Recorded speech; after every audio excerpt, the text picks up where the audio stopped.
અમરેલીથી રાજુલા પંથકમાં વરસાદ ખાબક્યો। ગ્રામ્ય વિસ્તારોમાં હળવો વરસાદ। સરોવડા, કોટડી, બારપટોડી, કંથારિયામાં વરસાદ। રાજુલા શહેરમાં પણ વરસાદી માહોલ। રાજુલાના રસ્તા પર પાણી ફરી વળ્યા છે।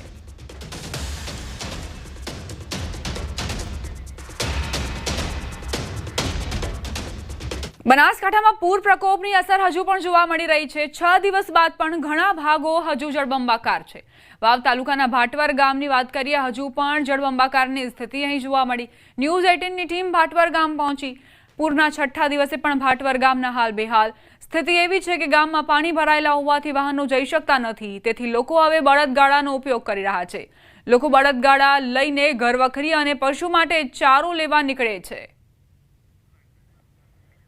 ભાટવર ગામમાં દયનીય પરિસ્થિતિ જોવા મળી રહી છે। હજુ સુધી પાણી નથી ઓસર્યા। પાણી નિકાલ માટેની વ્યવસ્થા હજુ સુધી નથી થઈ।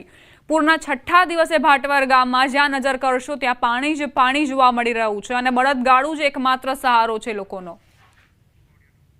અત્યારે અમે સરહદી ભાટવર ગામમાં છીએ। બળદગાડી લઈને ખેડૂતો પોતાના ગામમાંથી બહાર આવી રહ્યા છે।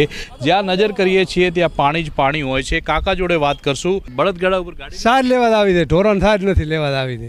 બળદગાડું લઈને જે છે તે આ પાણીમાંથી આવી રહ્યા છે।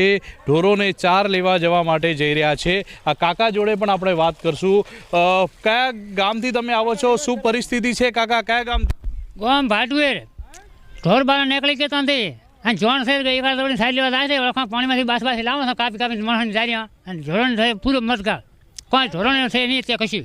અને તો સરકાર સેવા કરે તો સારું છે, નકા મરંગ જીવન ઢોર બસાવા સાઈડ લાવીને કેવી પરિસ્થિતિ ગામમાં? હજુ પાણી બાર નીકળી કરતા લેડર રોડેથી કઈ ધરણા રોડે અહીંયા ક્યાંય તલાવ ફરા નાખ્યા એમથી ક્યાંય પાણી માથા ઉપરી જતું એક રસ્તે રોડેથી આગળ થયા તે એકાદ પાણીમાં હેડી રહ્યા છે। બળદગાડું લઈને જાઓ? બળદગાડું લઈને જાઓ છો બરોબર? મને જીવન પણ બળદગાડું લઈને જવા છો આવીને પછી ચાલવાના। સાધનો નહીં જતા ગામમાં? સાધન જાત જ નહીં, ક્યાં સાધન ક્યાંય સાધન લોટવાળા બેઠા ને લોટવાળા બીજા વાત લોટવાળા બેઠા 4 દાડા છે। કોઈ અમારી સેવા આદિ કરવા કોઈ આવ્યું નથી। સરકાર તો કહે છે કે 3 લાખ ફૂડ પેકેટો મોકલે। ક્યાં મળ્યા? સરકાર તો સમજે ને તો કવરમાં ગામ દીઠી હાલે ને ઊંઘ તો મરી જાય, પાડ્યા ખાઈ જાય ને ગરીબો મરી જાય ઢેંડા કરી સાહેબ ને કહા એ કહેવાનું ધંધા છૂટી। આ દ્રશ્યો આપ જુઓ। આ કાકા પોતાના પશુઓને બચાવવા માટે ચાર લેવા માટે આ ગાડું લઈને જઈ રહ્યા છે। આ ગાડાની અંદર પોતે ચાર લેવા માટે જઈ રહ્યા છે। આ સીધા દ્રશ્યો જ્યાં સાધનો નથી જઈ શકતા ત્યાં હવે આ ગાડાઓ લઈને જવું પડી રહ્યું છે। આ હાલત છે આ ગામમાં જવાના, આ પરિસ્થિતિ છે। કિશોર તુવર, ન્યૂઝ 18 ગુજરાતી।